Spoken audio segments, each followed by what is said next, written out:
y este es un espacio que pretende ser un espacio de diálogo, ¿vale? No presentamos solamente un libro, sino que intentamos mostrar cómo habita ese autor o autora el mundo a través de su escritura.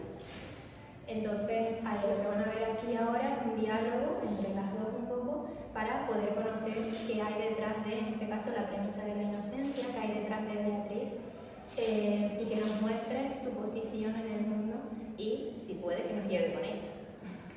Este proyecto parte desde la Asociación Calma la Cultura y cuenta con la colaboración del Ayuntamiento de Santa Cruz de la Palma y del área de cultura.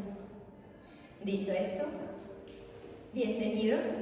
Estamos todos entre amigos, así que por favor siéntanse totalmente libres en cualquier momento de abrir el debate, ¿vale? No queremos que solo hablemos nosotras dos, sino que sea un espacio de total horizontalidad. A lo mejor hay algo que nos resuena y nos interesa compartirlo, o que nos atraviesa en cualquier momento y vamos a tirar de ahí. Así que totalmente libertad. Sé que es lo más complicado, pero espero que se generen otras cosas. Bueno, voy a presentar a Beatriz. Va a ser la única vez que leo, lo prometo. Pero está bien conocerla. Bueno, Beatriz Morales Fernández es graduada en Lengua Española y Literaturas Hispánicas con el máster en Cultura Audiovisual y Literaria y doctoranda en el doctorado en Estudios Lingüísticos y Literarios en sus contextos socioculturales, todos los títulos de la Universidad de Las Palmas de Gran Canaria. Ha participado en tertulias y coloquios literarios, como el coloquio Coordenadas de la Literatura Canaria dentro del ciclo Entre Palabras, organizado por el Gobierno de Canarias y Canarias Cultura en Red en los años 2018 y 2019.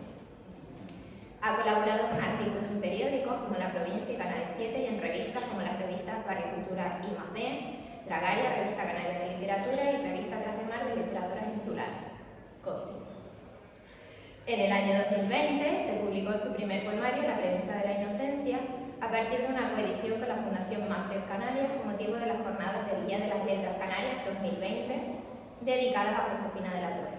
Como última publicación individual, a finales de 2021 se publicó su poemario El Desvelo de los Sueños, con editora BGR. En los años 2020 y 2023 ha sido una de las poetas invitadas al primer y segundo Festival Fleje, Feria de Literatura y Escritura para Jóvenes Emprendedores de Canarias. También forma parte de la Biblioteca de Literatura Canaria Actual del Gobierno de Canarias y finalmente, desde el año 2022, es la presidenta de la Asociación Científico y Cultural del Ateneo de Las Palmas, además de responsable de su sección de literatura. Dicho esto, que ya me quedé sin aire, y todavía queda más, yo lo resumí un poquito porque si no, bueno, como verán es una persona súper interesante y estoy súper orgullosa de poder tenerla aquí con nosotras. Así que bueno, dicho esto, Beatriz, encantada de poder dialogar contigo y bienvenida a este espacio. Bueno, de entrada, muchísimas gracias, Miriam. Sabes que yo también te admiro muchísimo por todo lo que haces. Muchas gracias en primer lugar a todo el público asistente por estar aquí hoy, un sábado por la mañana, para conversar, dialogar. Es un placer porque yo creo que a través del diálogo pues, uno adquiere nuevos conocimientos y nuevos aprendizajes. Cuando vamos siempre a algún lugar, ¿no? Hay como unos conceptos teóricos que tenemos en la cabeza, pero esos mismos pueden ser cuestionados o ampliados cuando dialogas. Entonces, desde la invitación de este proyecto, Habitar el Mundo, pues yo sentí que iba a habitar uno nuevo desde esta conversación, así que es un placer. Y como no, darle las gracias a la librería Ítaca por acogernos aquí hoy en este maravilloso patio con una librería increíble que además ya le he hecho el ojo a algún libro que me voy a llevar de aquí. Así que estoy encantada, Miriam, de estar aquí. Bueno, muchas gracias también y muchas gracias también a ustedes, al público. Súper importante que sigan apoyando la cultura, aunque sea cada uno en sus posibilidades. Vamos a centrarnos, si te parece, empezamos ya con lo importante, con este maravilloso libro. Es chiquito pero más gordo. O sea, a mí me pasó, anécdota, que cuando lo fui a comprar, claro, siempre tienes como un imaginario de cómo va a ser lo que vas a comprar. Y de repente pues me trajeron este libro y dije, madre mía, qué chiquitito, qué mono, qué será, qué contendrá, ¿no? Y bueno, pues La Premisa de la Inocencia es una coedición en la que también interviene Tomás Redondo Velo sobre el hiriente del aire. Sí, del aire. Es interesante porque en este libro, aunque está como muy condensado, se puede observar muy bien el amor tan inmenso que tiene hacia la poesía y la literatura. y cómo eso se transforma en un hilo narrativo a través de los poemas que dan dando forma. No solo como un aspecto metodológico que podría ser la escritura, sino también como un posicionamiento epistémico de entender la realidad a través de la literatura, que me parece lo potente, ¿no?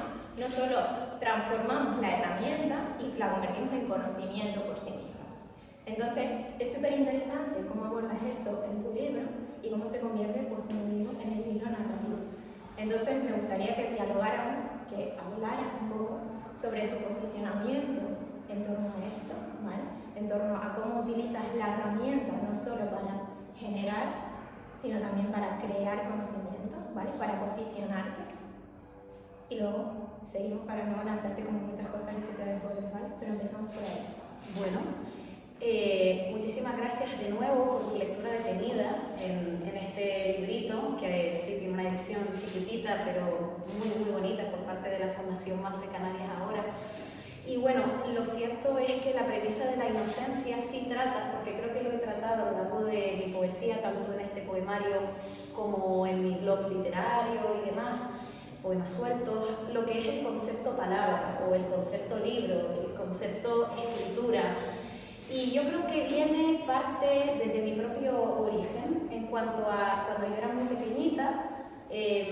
Mi padre siempre ha escrito desde que yo soy pequeña, entonces uno de los primeros sonidos que yo recuerdo es el sonido del bolígrafo, ¿no? Como en un cuaderno, porque mi padre escribía todo a mano y luego lo pasaba a mecanografía, luego también las teclas, ¿no? de la máquina de escribir, y claro, a mí eso pues me marcó desde pequeña, ese sonido. Y tal vez quizás cuando somos pequeños somos como esponjas, y yo quería un poco hacer la labor de la imitatio y quería imitar a mi padre. Claro, al principio cogía un cuaderno en blanco y escribía boberías, claro, nubes de colores o querido diario, y dejaba el diario incompleto, no ponía querido diario. La amistad se traza en nubes, cosas muy sueltas. Entonces, claro, cuando ya vas creciendo, esa labor de la imitatio te das cuenta de que no es solo eso, hay algo más allá. Y es que desde pequeña me centraba en el procedimiento que vincula el ser humano con la expresión artística, ¿no? ¿Qué quieres comunicar? ¿Qué es la palabra? ¿Qué es lo que tratas de comunicar? Y por lo tanto, ¿qué entiendes por comunicación? Entonces, sí, me inspira mucho hablar de la palabra porque de alguna forma pienso que todo lo que vemos no solo es observable, también es posible expresión y tema que puede crear dentro del mundo paisajes diversos. Nosotros a lo largo de nuestra vida cotidiana vemos muchos lugares, pero cada lugar tiene un posible paisaje.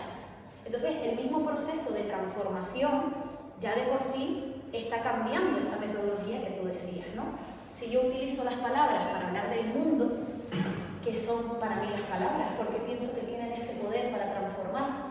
Entonces, no solo me centré en la palabra, sino también en el final. ¿Qué entiendo por poema? Utilizo la palabra, pero ¿qué es el poema para mí? Tiene que seguir una estructura, es algo libre, que entiendo por libertad, o algo libre, el verso libre. Luego, pues ya más adelante he buscado la musicalidad, ¿no? Pero es verdad que iba reflexionando acerca de todos estos conceptos, porque además Mario Sanz, que tiene un libro muy bonito que se llama Bibliotecas Imaginarias, hablaba de que todo es potencialmente un libro. Entonces, a partir de esa reflexión me di cuenta de que todas las personas pueden crear literatura. Y lo vinculé al concepto humildad, porque cuando uno empieza, al final no tiene un enriquecimiento que te va dando la vida o que te van dando los logros que vas consiguiendo. Entonces, la palabra también me inspira a hablar de ella, quiero decir, porque siento que ahí están los verdaderos valores humanos. La humildad, el aprendizaje y el juego, por supuesto. Porque al final cuando tú utilizas la palabra para hablar de algo, lo estás interpretando, entonces estás jugando con lo que ves. Ya lo que ves, como si es la puerta, ya la puerta en sí no es el mismo concepto que buscas en el diccionario, el lenguaje denotativo. Tiene un valor de connotación que va a hacer que la puerta para ti sea otra cosa. Aunque vayas a hablar de que es una puerta que va a algún lado, pero ese lado seguro que no va a ser el que está ahí detrás. Va a ser algo que te inspira, que se crea. Así que un poco hago esa retroalimentación porque creo que la palabra es la que nos vuelve sensibles y por lo tanto también posibles creadores de un mundo que hemos heredado con una historia, con una tradición. Pero en la literatura podemos soltar todo eso. La palabra nos permite soltar todo lo que arrastramos, todo lo que heredamos, nos beneficie o nos perjudique, da igual, todo lo podemos dejar a un lado a través de ella. Entonces sentía que tenía que hablar de ese concepto para luego crear mundos nuevos. Bueno, como la escucharán y como también verán en su libro, es una enamorada de la palabra, de la poesía, y realmente sus poemas son todo tipo de canciones de amor, ¿vale? En ningún momento aparece la palabra de amor, pero son canciones de amor a la poesía. Entonces, esto voy a romper totalmente con el guión que te me llamas, porque bueno, has dicho algo que me ha parecido súper interesante, que es que todos somos potencial creadores de literatura, ¿no? Claro, a mí esto me lleva a preguntarme si todos somos potencial creadores de literatura, ¿por qué unos llegamos ahí y otros no? Entonces, yo siempre he pensado que esto es una cuestión de privilegio, ¿no? Que yo pueda estar aquí es una cuestión de que tengo una cierta posición, estoy dentro de una jerarquía que me da el privilegio de poder estar hablando y no escuchando, ¿vale? Aquí ya hay una jerarquía por sobre. Entonces, claro, nosotros siempre hablamos de abrir los imaginarios, ¿no? De que la literatura nos permite explorar nuevos caminos, abrir imaginarios, el feminismo nos permite lo mismo, el postestructuralismo lo mismo, vamos así, pero llegamos a que los imaginarios vuelve a ser otra cuestión de privilegios. No todo el mundo puede imaginar, porque si no llego a fin de mes y no tengo que comer, no puedo imaginar. O sea, no tengo esa posibilidad, ¿no? Entonces, me pregunto de qué manera se podría, esto te va a romper total, pero bueno, me encanta, de qué manera se puede hacer más accesible la imaginación, que es algo que parece súper obvio, pero que no lo es, porque la imaginación es para unos pocos. Entonces, ¿de qué manera se puede hacer más accesible a través de ese amor que tienes por la poesía? Y se puede romper un poco con las jerarquías y los privilegios de los que obviamente estamos todos sujetos. Bueno, tranquila, que a mí me encanta improvisar, me parece un tema de salseo que puede dar para mucho, ¿no? Con el concepto privilegio, yo lo que haría es como desengranar dos vertientes. Efectivamente hay un privilegio que creo que es básico en cuanto a que no se puede cambiar de entrada, que es el privilegio histórico. Hay una jerarquía, si tienes una familia que desde pequeño o pequeña te dan libros, te enseñan a leer, te acompañan, o incluso el privilegio histórico de has nacido en una familia quizás de clase media, media alta, tienes más posibilidad de acceder a lo que quieres. Esa es una cuestión de privilegio que está allí, es innegable.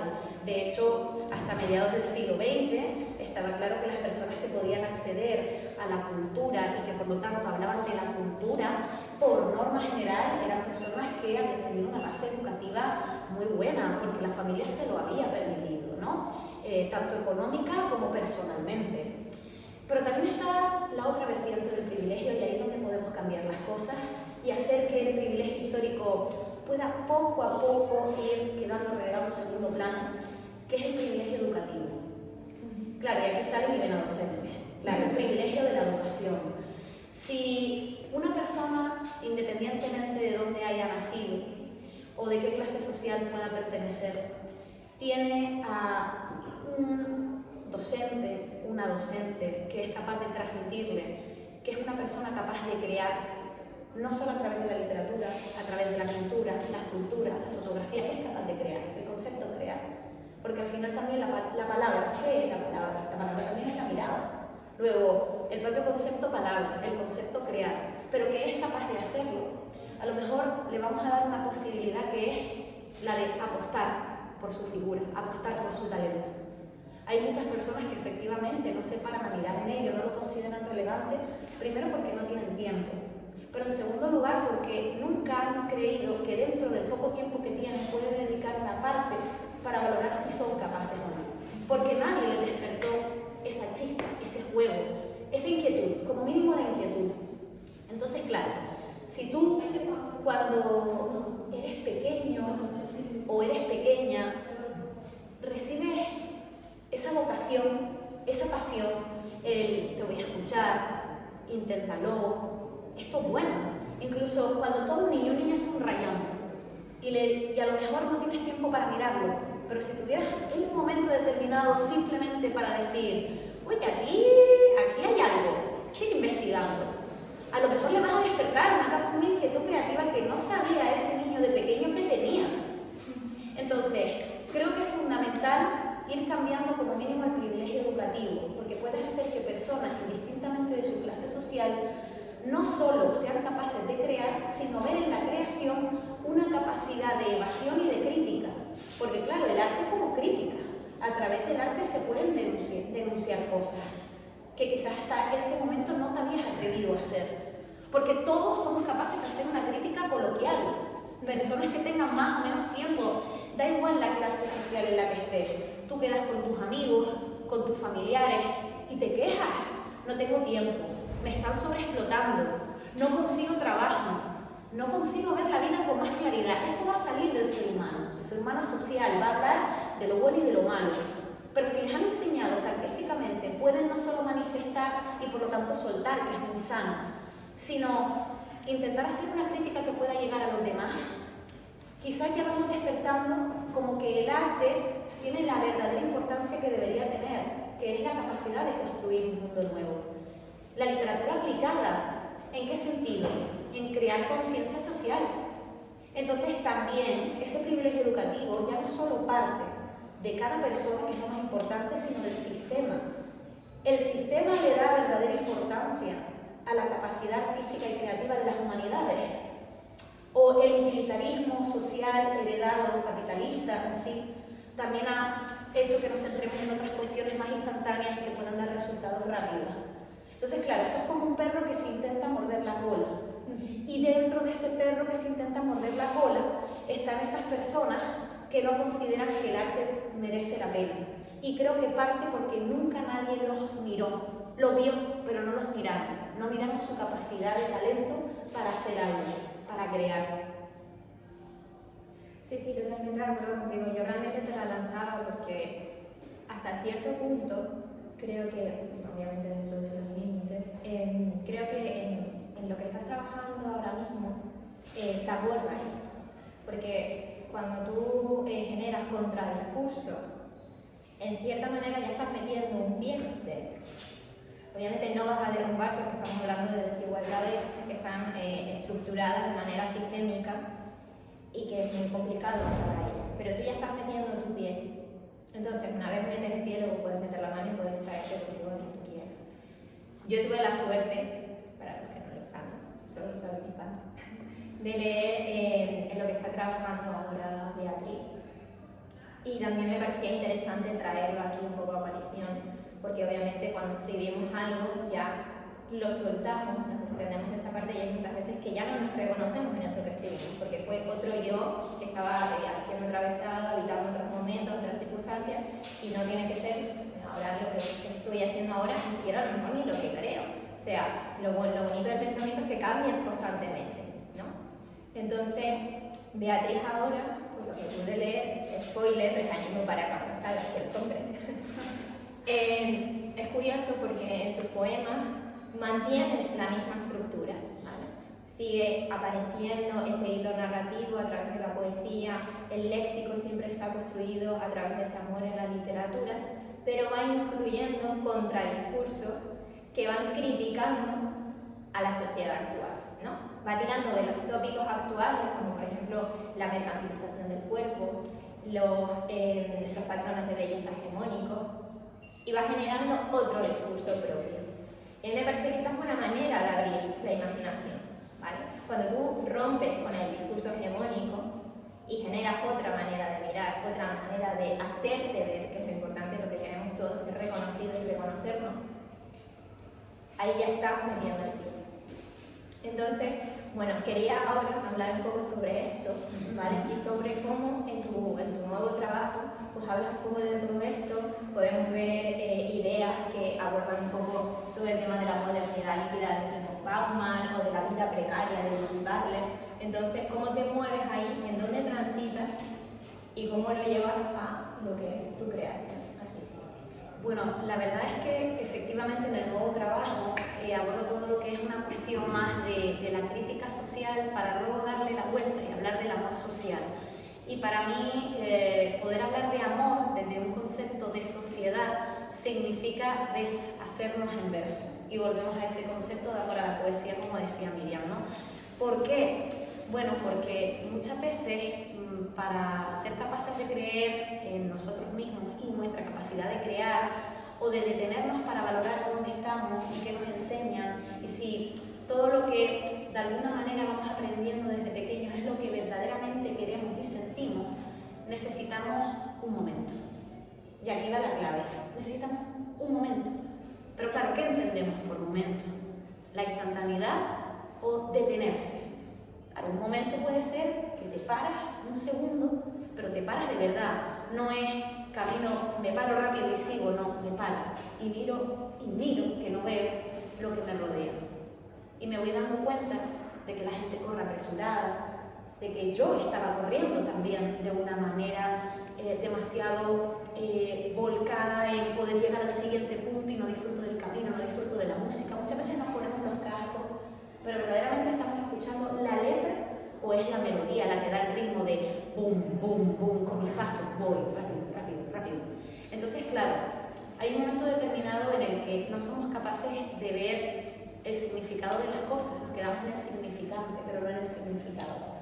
Y entonces, en este último poemario, que lo tengo ahora mismo inédito y me gustaría publicarlo pronto, trabajo mucho la mirada, el momento y cómo, cuando tú eres capaz de detenerte, pero detenerte de verdad, valoras el instante. Cuando estás valorando el instante, de alguna manera, estás interiorizando o te estás abrazando a ti mismo desde la sensibilidad, porque nos hemos olvidado de la sensibilidad.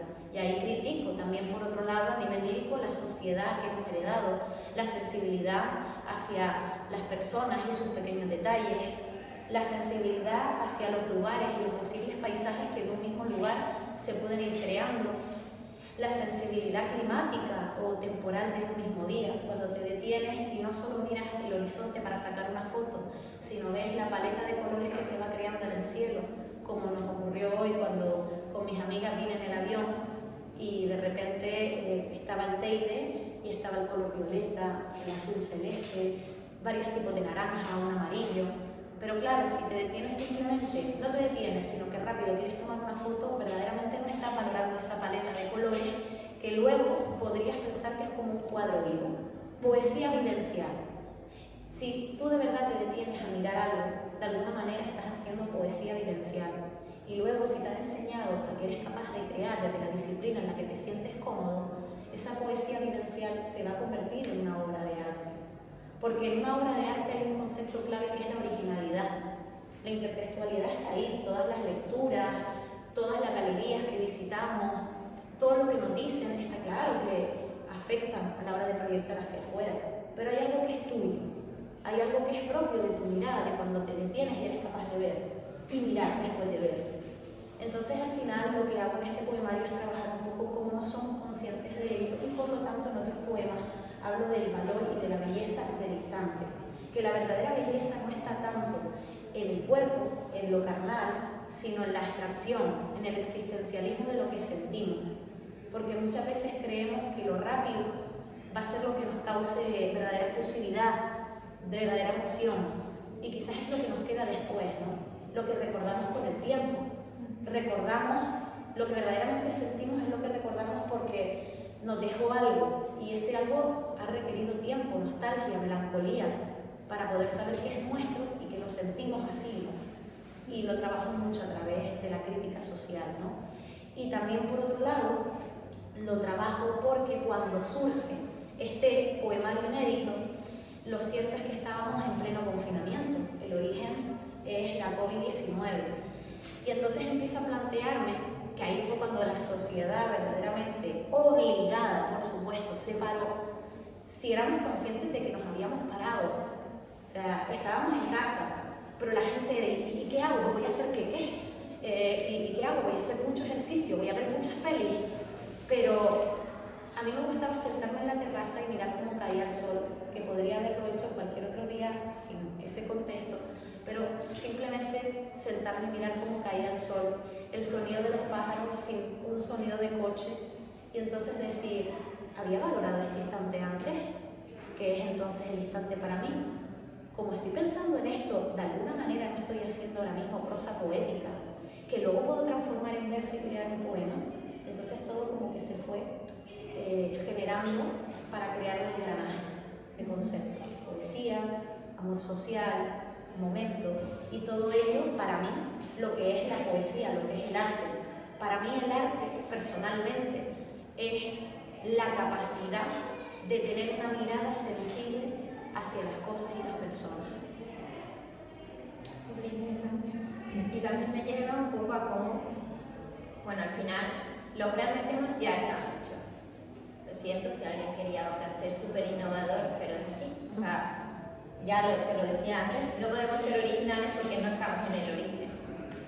Entonces, claro, ¿de qué manera, cuando ya se ha dicho todo, lo podemos volver a coger esos temas, que es lo que tú haces, lo que hacemos todos los que escribimos, y darle otro nuevo significado? Stuart Hall diría que nada significa por sí mismo. Somos las personas, con nuestras prácticas sociales, materiales, simbólicas, discursivas, nuestras experiencias de subjetividad, las que le damos sentido y significado a las cosas.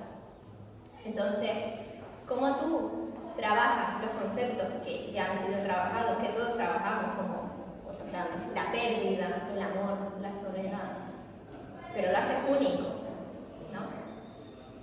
Y un poco me gustaría, pues, si quieres, ir por este lado y hablar de cómo podemos transformar esos conceptos que ya han sido trabajados desde una mirada única.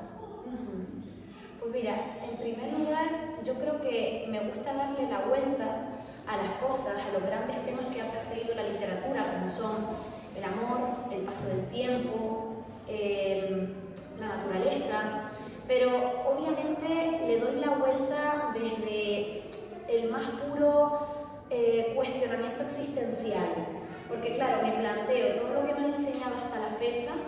¿Lo han hecho con pasión, con vocación, o es algo autoimpuesto que hemos ido heredando? El paisaje, por ejemplo, ¿no? El concepto paisaje. A lo que tú vas al diccionario, perspectiva, flora, fauna de un lugar, y claro, después cuando lees obras como Ser paisaje de Juan Miguel Hernández León, que a mí me marcó muchísimo esa obra, que decía, el paisaje está sobre el lugar. Y cuando los lugares cambian por masificaciones turísticas, por nuevas urbanizaciones, el paisaje sobrevive al lugar. Y entonces digo, hombre, cuando yo leo esto y luego vuelvo al diccionario a leer el concepto paisaje, aquí hay algo que ha cambiado, ¿no? Entonces pienso, ¿y si yo le doy un nuevo sentido a ese concepto? No por egocentrismo, no, por juego. La literatura como juego, la literatura como gamificación. Si tú ves la literatura como una herramienta para jugar, al final lo que estás haciendo también es divertirte. Y haces que el lector tenga también que estar buscando en su mente y acorde a todo lo que sabe, qué quieres decir. Y lo más interesante, creo, de un texto es que lo haces con una intención, te sale con otra intención. Cuando pasa el tiempo lo lees y ves otra intención, y los lectores atemporales en cuanto a tendrás un lector tal año siguiente, otro lector dentro de 10 años, va a interpretar otro sentido de ese concepto. Entonces, claro, al final le doy la vuelta a las cosas porque yo no quiero crear algo que tenga sentido único. Yo quiero que sea plurisignificativo, y al final en esa plurisignificación cada lector puede entender algo, y de ese algo, si me lo puede comunicar, pues al final de alguna manera estoy aprendiendo algo también de mí, porque yo creo que en la literatura, y por eso también le doy la vuelta a los conceptos, tú lo que realmente quieres es generar y conectarte con la otredad. O sea, la literatura, está claro que el proceso creativo es individual, pero luego el producto final, vamos a decirlo así, es comunitario. Te lean en el momento o no, disfruten de tu cuadro en el momento o no, pero es comunitario porque tú estás comunicando. Y si el ser humano es social, la comunicación está claro que necesita un receptor. Entonces al final, cuando tú estás jugando, en este caso, en mi caso, con la poesía, con el relato corto, cuando yo juego con la literatura, de alguna manera también lo que quiero es como dejar una esencia que está ahí, que tiene un significado, pero que cuando llega otra persona, pues va a tener otro distinto. Y esos grandes temas, al final, siempre van a tener como una fuerza primogénita, porque cada persona lo va a sentir de una manera distinta. Y esa sensación que es nueva para esa persona se aglutina con todas las sensaciones de todos los lectores y de todos los escritores que han hablado del amor, de la muerte, de la existencia, del paso del tiempo. Gustavo Adolfo Bécquer tenía una manera de plasmar el amor. Ni te cuento Lope de Vega anteriormente, que al final cada uno tiene un concepto, pero lo interesante ver es de todo lo que me llega a mí y de todos esos sentidos de estos autores, qué interpreto yo y por lo tanto qué quiero proyectar yo para los lectores del futuro y que van creando ese hilo, ¿no? Y a mí eso me parece muy bonito, esa conexión intertextual que es atemporal, que sobreviva a los tiempos. Y por eso me gusta darle la vuelta, porque hay algo que se queda ahí y es capaz de salir del tiempo, y me encanta. Si tú consigues que un concepto salga del tiempo y se quede ahí y esté conectado con otros sentidos de otros escritores que lo han trabajado a lo largo de la historia, ya has aportado tu granito de arena. Sí, sí, por supuesto. O sea, totalmente de acuerdo. Al final creo que Marina Garcés en su último libro, que se llama Malas Compañías, aborda muy bien esto porque habla de que no existen las voces únicas. Realmente no hay una creación artística individual, aunque a ti te parezca que tu proceso lo estás haciendo de manera individual, no es así. Porque tú estás todo el tiempo dialogando con todo lo que has leído, vivido, etc. Entonces estás siendo atravesado por todas esas voces que están también a tu alrededor. Entonces por eso tu voz no es única, ¿vale? Compartida y está vivenciada con todas esas otras voces. Entonces, totalmente de acuerdo contigo. ¿Te parece si intentamos comenzar todo eso y lo cerramos con un tema que ya se abordó en el segundo Habitar el Mundo? Pero que creo que aquí repetido, solo están mis padres, así que a ellos no les importará, que es sobre la canariedad, ¿vale? O sea, lo llevo a la canariedad porque al final siempre aquí lo que hemos estado hablando siempre es de nuestra subjetividad y de nuestra seña identitaria y de cómo estamos habitando el mundo a través de cómo somos, nos sentimos, pertenecemos, etc. Entonces, en tu libro sí que se hace referencia a esa canariedad. En el último poema, que espero que luego nos recite, no se vayan sin escucharla, se aprecia muy bien cómo vas construyendo tu subjetividad canaria en diálogo con todo lo que te ha ido atravesando a lo largo de tu vida. Y luego en el nuevo y futuro poemario también vas haciendo estas señas, ¿no? E incluso es súper bonito porque también referencias a autores canarios, súper importantes, ¿no? Nombras alguna Ojeda, entre otras. Entonces, bueno, pues me gustaría, si quieres, y cerramos con esto, y si quieren también ustedes pueden intervenir, sobre cómo se construye tu subjetividad, tu canariedad en la poesía y con la poesía. Bueno, en primer lugar, comentarte con respecto a la exposición de la canariedad, me ha encantado algo que has dicho, y es lo de subjetivo, ¿no? Porque, claro, el concepto de identidad, a mí, y yo creo que a muchas personas, cuando vas a coloquios, tertulias culturales, el concepto de identidad, ¿qué es ser canario? Y claro, se genera un debate y al final yo pienso, vamos a ver, está claro que la identidad es una sensación, un sentimiento de pertenencia, pero ¿por qué la pertenencia tiene que ser física? Entonces, claro, al final el concepto de identidad vinculado a la canariedad para mí y efectivamente tiene que ver con lo subjetivo, porque la identidad también puede ser el vínculo emocional que establece con recuerdos, paisajes de un territorio y la cultura que se gesta. Pero no tiene que ser una identidad única, arraigada, echar raíces en un sitio. Esa identidad está proyectada. Claro que parte de un lugar, pero es sumativo a otros lugares que van a pasar por tu vida. Y al final, la identidad en sí es un concepto de identificación de ti mismo con el otro. Porque claro, entender la identidad como yo soy, eso es identidad. Identidad es soy con el otro. ¿Por qué? Porque es herencia, porque son recuerdos, porque es nostalgia y son lecturas.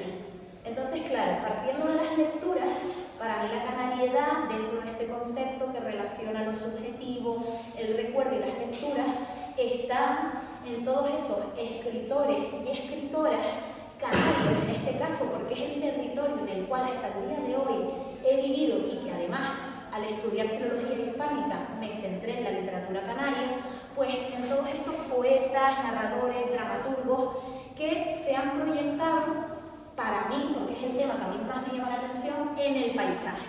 Entonces, claro, yo veo un vínculo en el océano Atlántico de Tomás Morales con, por ejemplo, el océano Atlántico de Pedro García Cabrera, que son distintos, pero hablan del horizonte, del concepto horizonte. Y cada uno desde su visión particular del mundo, pero se conectan en un elemento geográfico que es común a nosotros. Y ahí es donde yo veo la identidad, en el punto común. Porque luego en el paisaje es donde yo veo el punto común. El territorio puede ser distinto, pero el paisaje es común, es ese elemento que nos caracteriza, ¿no? Por supuesto, yo no me puedo ir de aquí sin hacer referencia a una lectura clave del palmero y magnífico Félix Francisco Casanova, que se le dedicó hasta dentro de prácticamente 3 semanitas el Día de Letras Canarias del 2023.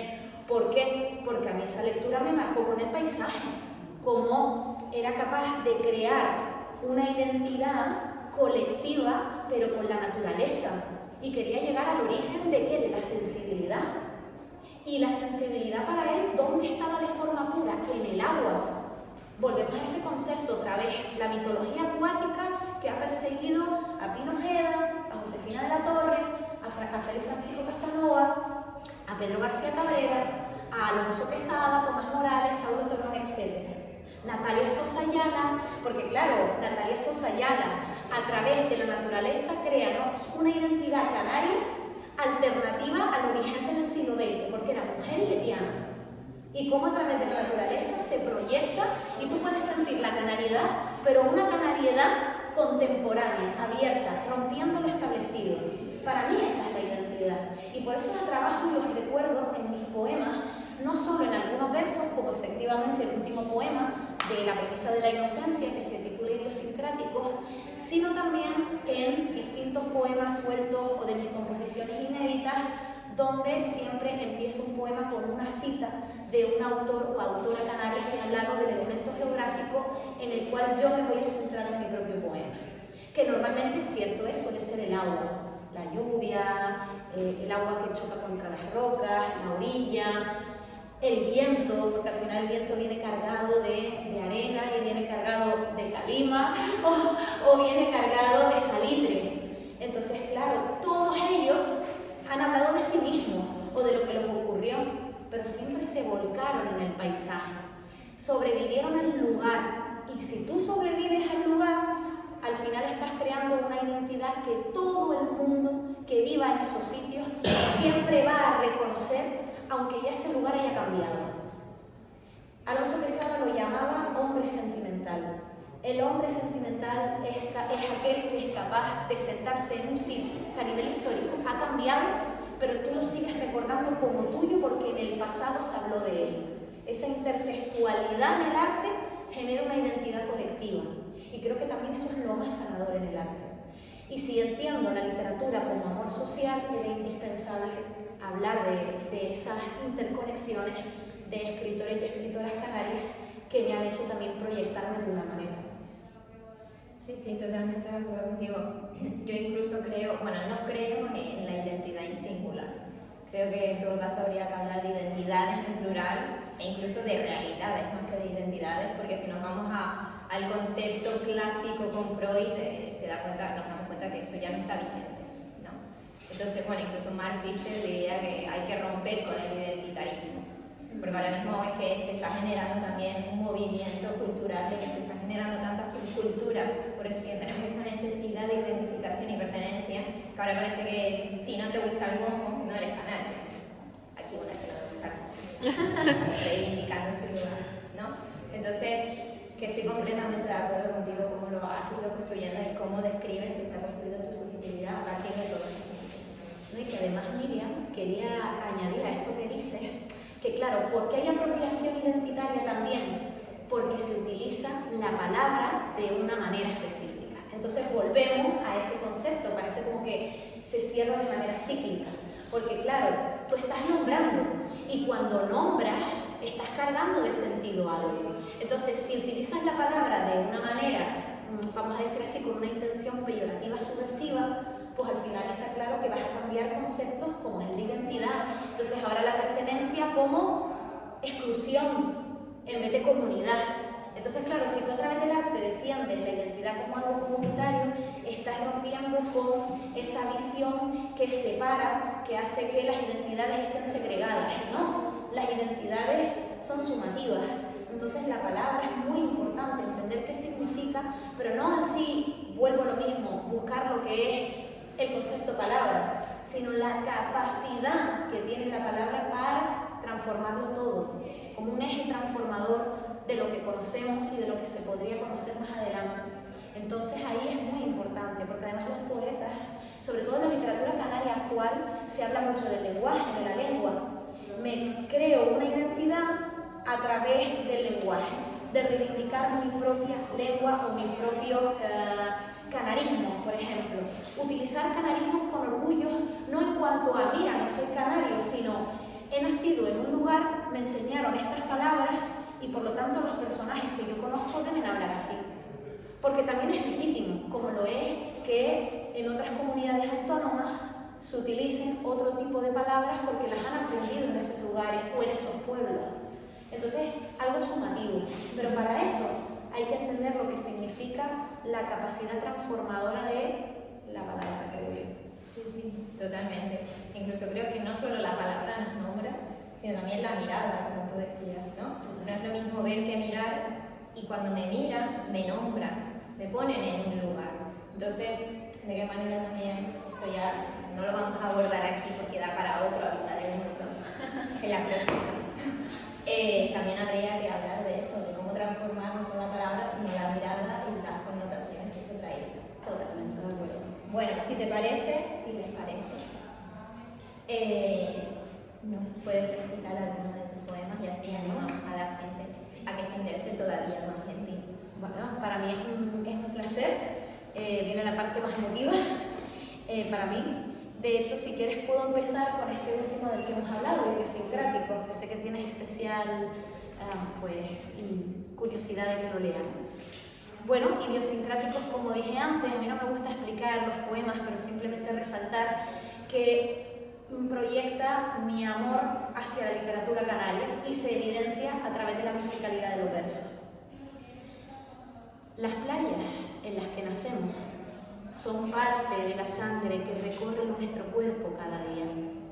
La arena de dichos espacios salados es testigo del inicio de nuestro camino por el mundo.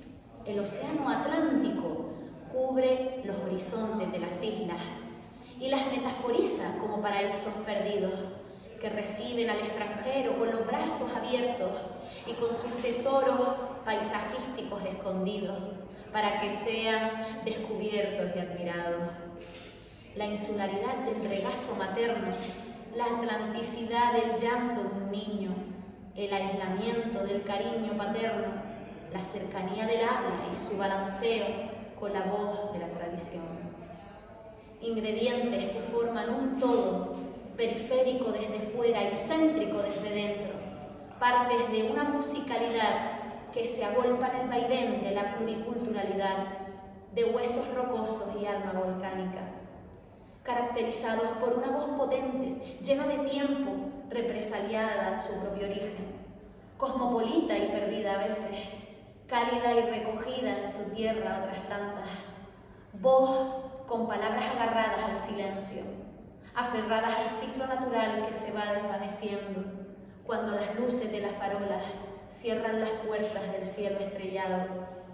Voz imperturbable, literaria, idiosincrática, voz dulce en los labios de Tomás Morales, íntima en el paladar de Saulo Torón, irónica en la lengua de Alonso Quesada, singular y única entre los dientes de Cairasco, abierta a los de hoy, indiscutible en los de antes, impertérrita en los de siempre.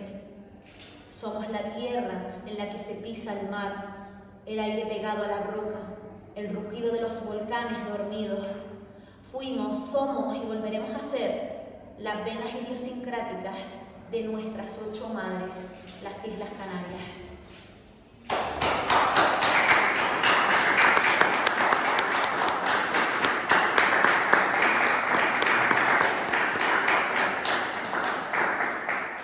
Bueno, como he estado haciendo citas y referencias a distintos autores, ahora voy a citar a José Luis Marante, mi padre, que él te diría, con esa voz y con esa manera de recitar, da igual lo que leas, que todo es poesía. ¡Wow! ¡Wow! ¡Qué bonito! Qué bonito. Muchas gracias. Muchísimas gracias. Muchas Gracias. gracias. Más y sin pasar. Pues si quieres, me gustaría leer uno del poemario inédito que tengo, porque claro, yo le decía a ella cuando veníamos y tal, digo, la premisa de la inocencia está claro que siempre va a ser una firmeza poética, porque fue mi presentación a este mundo literario concreto, ¿no? Lo publicó cuando tenía recién 24 años, 24 poemas seleccionados adrede, ¿no? Porque tal como indica el nombre, era una afirmación de que ahí estaba en ese momento. Pero claro, hablábamos también Miriam y yo de que con el paso de los años, más lectura, más experiencias, y me fijé que poco a poco el verso libre, que sí, que me libera, pero también quería buscar la música, el acompasamiento de la voz. Entonces, este último poemario que tengo se centraliza mucho más en la musicalidad. Y me gustaría acabar, como digo, con uno de esos poemitas que tengo, y quizás pues el más, vamos a decir así, el más sentido cuando lo escribí, si les parece. Vale. Se titula Búsquedas inequívocamente equívocas. Me buscas en cuerpos sin identidad manifiesta, en el sol nocturno de la embriaguez, en el gemido incompleto de un goce rápido. Me sigues buscando en espacios sin desvíos, en matemáticas sin números, en idiomas sin hablantes, en la poesía sin ritmo. Me buscas y me buscas en tiempos mejores que no ocurren, en camas sin hacer, en cerraduras viejas con las llaves perdidas. La búsqueda admirable de un ideal de sueños, donde los huesos son el polvo de una materia que no ha existido nunca. Me buscas, me sigues buscando, pero no lo haces donde posiblemente se trace el camino. No me buscas en la fortaleza de descubrirte, en la ruptura de tus ideales y convicciones, anexionadas a tu parecer sin haberlas pensado nunca, en la esperanza de vivir de otra forma. Solo búscame en el lugar más relevante, en ese punto del camino, en la curva escondida, en el lienzo de un ocaso, de una humanidad perdida por otra que se reencuentra, que hoy se halla a sí misma tras tanta búsqueda. Ahí, entonces, podrás encontrarme, abrazada a la oportunidad, nacida de los nuevos tiempos, donde no me debiste buscar, donde siento tu aliento perenne y profundamente te quiero.